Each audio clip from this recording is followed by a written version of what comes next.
estamos decretando la protección de 65 millones de hectáreas. Con ello, estamos llegando a 91 millones de hectáreas protegidas, 70 millones que protegen nuestras zonas marinas y 21 millones nuestras zonas terrestres. Con ello, nos hemos unido al reducido grupo de países que han cumplido la meta de Aichi, que era originalmente, o la meta ahí trazada era una protección de la superficie marina del 10%.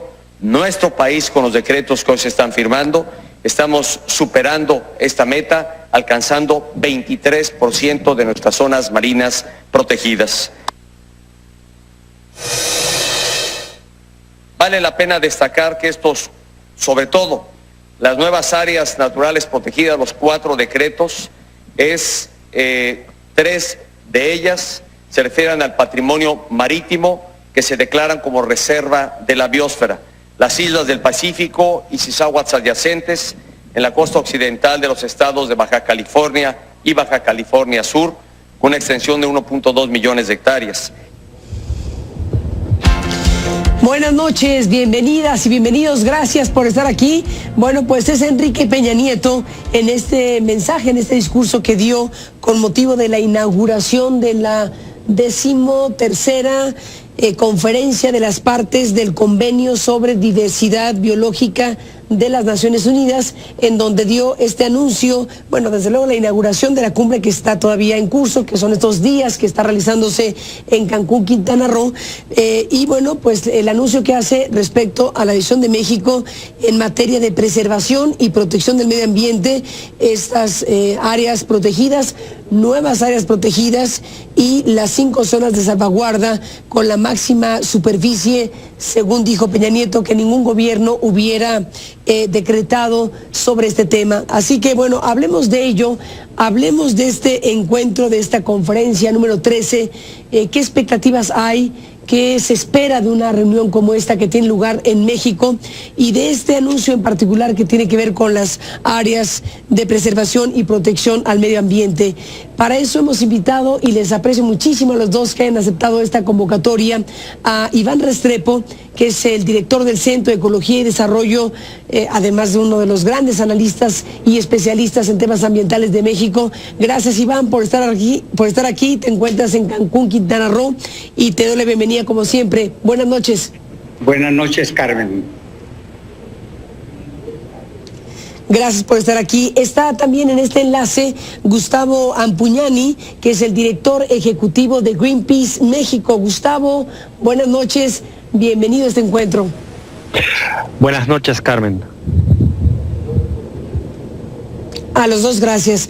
Bueno, yo quisiera iniciar, Iván, por lo general, es decir, esta conferencia, convenio sobre diversidad biológica de Naciones Unidas, ¿de qué se trata? ¿Cuáles son los ejes principales de un encuentro de esta naturaleza y magnitud? ¿Y qué esperaría un hombre como tú de esta reunión que tiene lugar en México, en esta zona de Quintana Roo? Bueno, yo esperaría unas noticias muy buenas. En las últimas reuniones que ha tenido sobre biodiversidad el mundo, ha habido avances en cuanto a la preservación de las especies que tenemos en el planeta. Y especialmente en este caso, la importancia radica en que el gobierno de México, al organizar esta reunión, pensó que los ejes centrales que tenían que ver con esta COP número 13 sobre biodiversidad tenían que ver con los aspectos humanos, con la gente que vive en las áreas donde se encuentra la biodiversidad.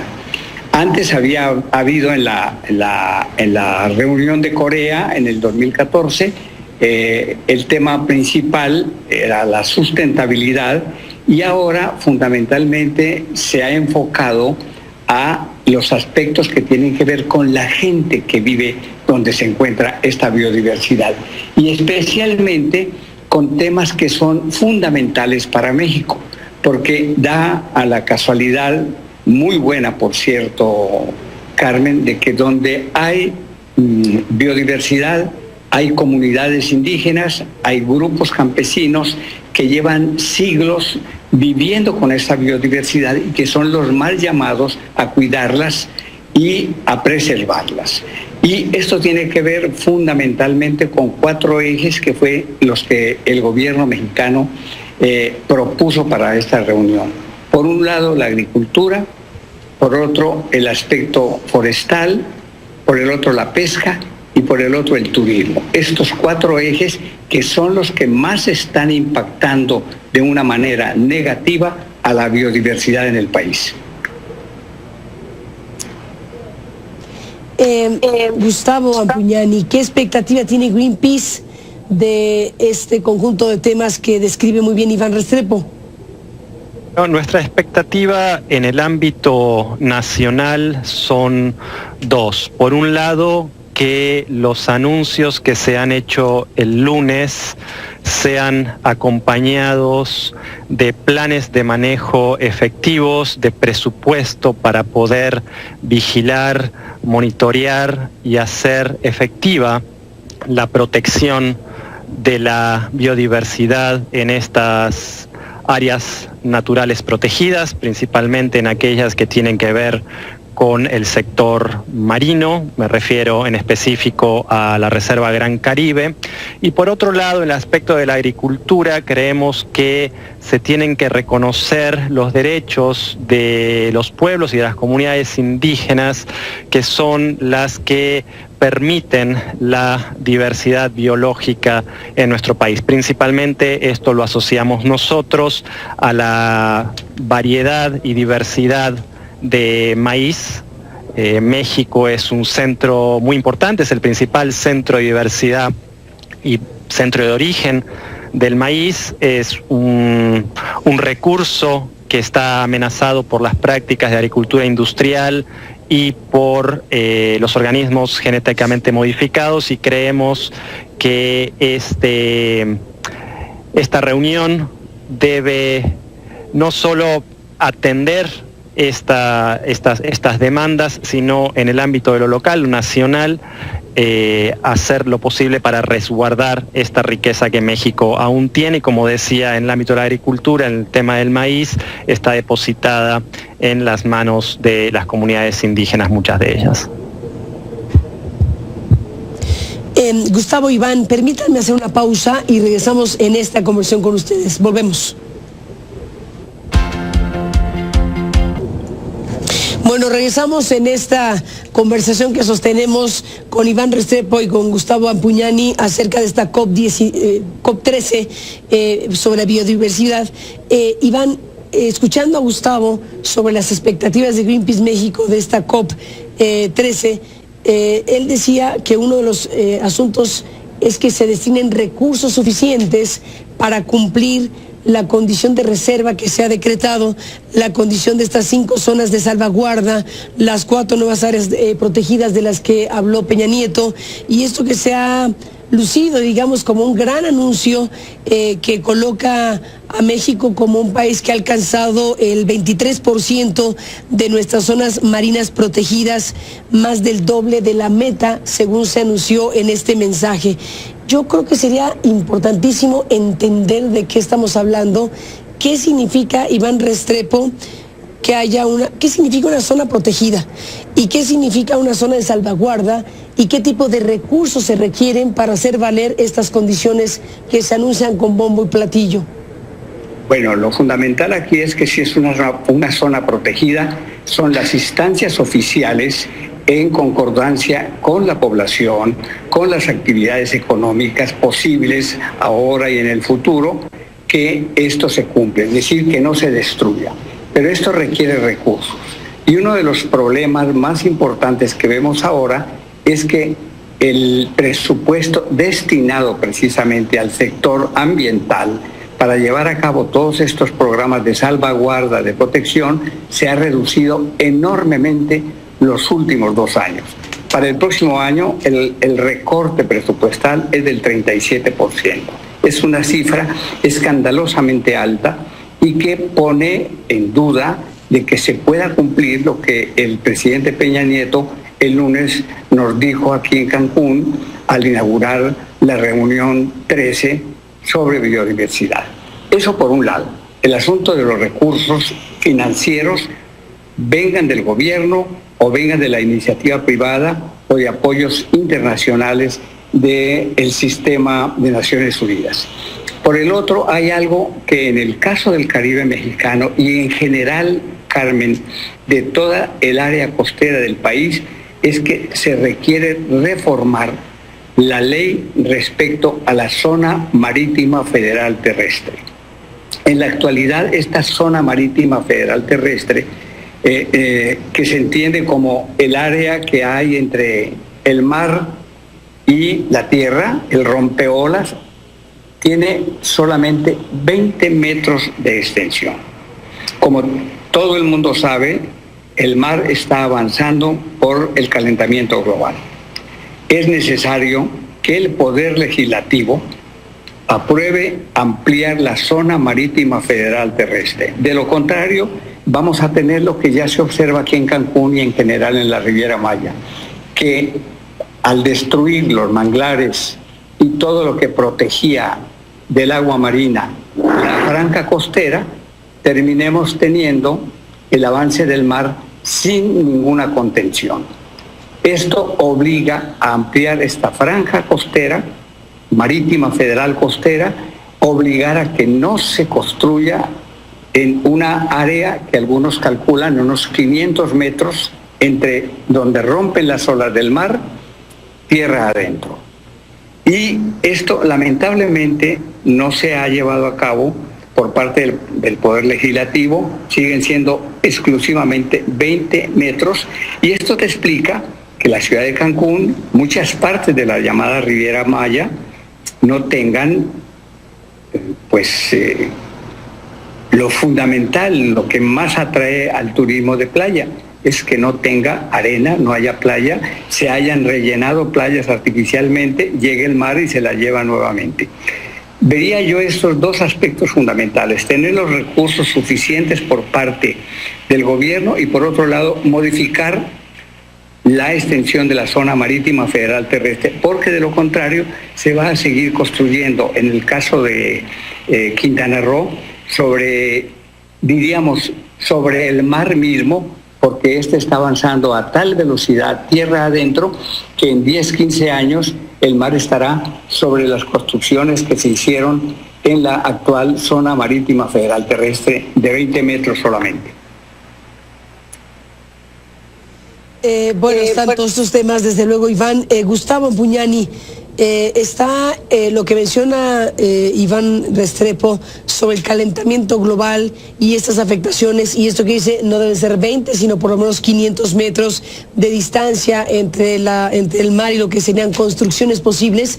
Bueno, todo este conjunto de cosas y efectos del calentamiento global, ¿cómo están en esta cumbre las discusiones o la polémica o los mensajes que dicen el cambio climático es una patraña, el cambio climático, ahora muy particularmente desde los Estados Unidos?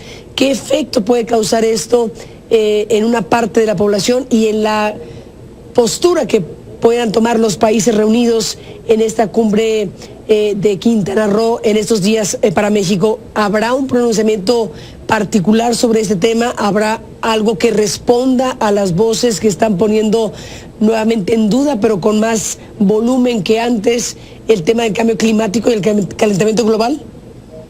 Bueno, por un lado, nosotros creemos que no hay ninguna duda de la gravedad y los impactos que estamos sufriendo a causa del calentamiento global y el consecuente cambio climático. O sea, esta es una realidad que vivimos y sufrimos día a día.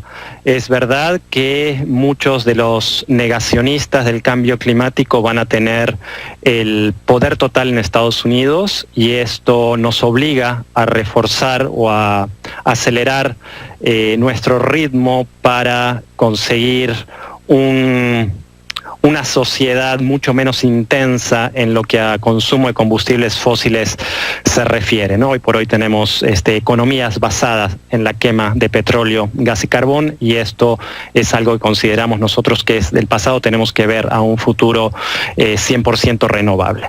Ahora bien, en la convención que está tomando, que tiene lugar aquí en Cancún, hay una relación entre los temas que se están tratando aquí de biodiversidad y la Convención Marco sobre Cambio Climático. En el Acuerdo de París que se adoptó el año pasado y que fue ratificado por varios países, entre ellos México, se hace una mención importante a la importancia de contar con ecosistemas biodiversos saludables. Y es ahí donde vemos la relación. Es algo que está vinculado. No creo que sea un tema, de hecho no es un tema por sí mismo de agenda en las discusiones que están teniendo lugar ahora, pero sin duda hay una vinculación muy, muy fuerte. Es por eso que el llamado nuestro es a...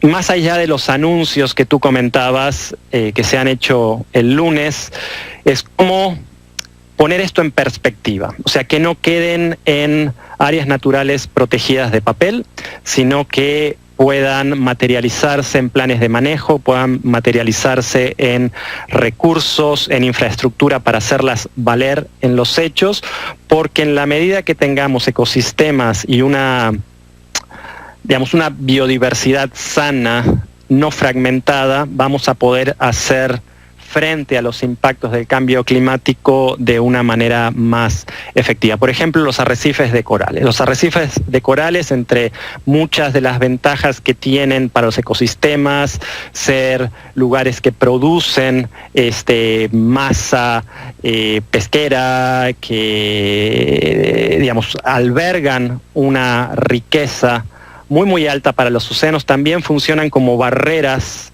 para frenar o para quebrar el oleaje que pueden poner en riesgo las costas de nuestro país. En la medida que estos arrecifes de corales sean dañados, esa barrera natural que puede mitigar los impactos, por ejemplo, de los huracanes, no va a dejar de existir. Y eso pone en riesgo no solo la costa, sino las personas que viven en la costa y la infraestructura que hoy tenemos en la costa. Déjenme, Gustavo, Iván, regresar después de la pausa en la parte final de esta conversación de la Ciudad de México hasta Cancún, Quintana Roo, donde se encuentran participando de esta cumbre de la COP13 en México. Volvemos con ustedes en un instante más. Bueno, entramos en la parte final. Iván Restrepo, Gustavo Anpuñani. Iván, dentro de las cosas que Enrique Peña Nieto anunció en el arranque de esta cumbre que está teniendo lugar en Cancún, Quintana Roo, hablaba de, promesa, compromiso, o como le quieras llamar, de que México logre un 17% de su territorio nacional como un área natural protegida, y le puso año, 2020. ¿Esa es una meta razonable? ¿Es una meta cumplible, digámoslo así, acorde a lo que has analizado de lo que se anuncia ya como un hecho de las zonas protegidas que se suman a las que ya existían? Ahora se agrega la promesa de otro tanto de zonas para llegar al 17% del territorio nacional. ¿Qué piensas de esto, Iván? ¿Es algo viable para México? ¿Cumplible? Sí, claro. Por supuesto que si hay voluntad política, insisto, voluntad política que se refleja en el presupuesto destinado al medio ambiente y al cuidado de los recursos naturales, claro que es posible. Eso y mucho más. Pero lo que le ha hecho falta al país durante tantas décadas de estar diciendo de que se está protegiendo el medio ambiente y los recursos naturales es que no aparecen los recursos financieros por parte del sector público para llevar a cabo esta tarea. Y por otro lado, hay un aspecto que es básico y que no se toca, por lo menos en el caso del Caribe mexicano, con la suficiente seriedad. Es la corrupción. El dinero mal habido, los funcionarios corruptos han permitido, especialmente en el Caribe mexicano, que se destruyan los recursos naturales. Quisiera a los televidentes recordarle que Cancún nació de la selva y sin embargo Cancún en la actualidad tiene 90% menos selva que la que tenía en su origen hace ya casi medio siglo y que tiene menos porcentaje en cuanto a áreas verdes que los que fija la Organización Mundial de la Salud. Y estamos hablando del polo turístico más importante que tiene México, el polo turístico que quiso ser sustentable, sostenible, en relación no solo con la naturaleza, sino con la gente. El polo turístico que tiene el 80% de su población en la pobreza. Si esto no se rompe, si no se logra una sustentabilidad respecto a la biodiversidad y respecto a la gente que vive de la biodiversidad o donde ésta se encuentra, los programas de gobierno no se van a cumplir. Por el contrario, va a seguir habiendo daño no solo en las zonas costeras, sino en nuestras selvas y en nuestros bosques. Y por supuesto también en el área marina, con una pesca no controlada y con una pesca que responde más a los intereses privados que al bienestar social y de la nación. Nos queda un minuto, Gustavo Ampuñani. ¿Con qué te despides de este programa? ¿Qué mensaje dejas? Por un lado, ser cuidadosos con esto de ver a la biodiversidad como una mercancía más. Es algo que me preocupa mucho en los discursos que hemos escuchado del presidente y del secretario de Medio Ambiente. Y el pendiente que tenemos y que queremos ver en los próximos meses es si Presidencia va a decretar un área natural protegida en el desierto semiárido de Zacatecas. Había un principio de acuerdo con el anterior gobierno y la presión de la industria minera, coludido con el actual gobierno de Zacatecas, han puesto un manto de silencio sobre eso. Nos gustaría saber si vamos a avanzar. Pues ahí dejas la pregunta de este tema importantísimo, Gustavo. Gracias por estar en este programa. Seguiremos muy de cerca los próximos días de esta cumbre en Cancún, Quintana Roo.